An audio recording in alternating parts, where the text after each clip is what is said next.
Even now, 40 years after his death, Sir John Betjeman's voice to a certain generation is very recognisable. He came here to the island for the 50th anniversary of the Manx Museum. David Collister spoke with him. Sir John was quick to admit his love of the island and his dislike of motorcars. It's the biggest holiday I know, as you're away from noisy traffic, the smell of petrol and diesel.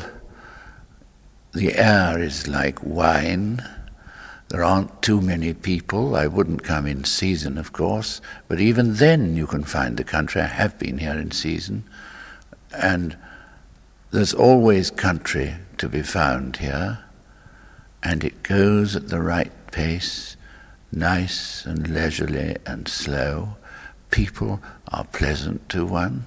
There are no tall tower blocks and filthy, draughty avenues between them, like you have in practically every other large city in the world.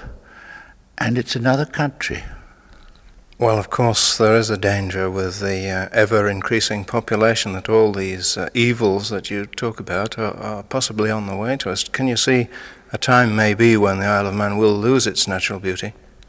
It could easily happen if speculative builders were allowed, say, to build over the nunnery, the grounds of the nunnery, because they are, although they're private and all the nicer for being private, those trees and those meadows there and those bits of farm are to Douglas what Hyde Park and St James's Park are to London. They're absolutely vital.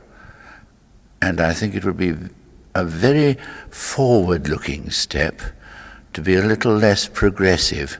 That is to say, it would be forward-looking to, which happens here in the island, as has been done, keeping the railways.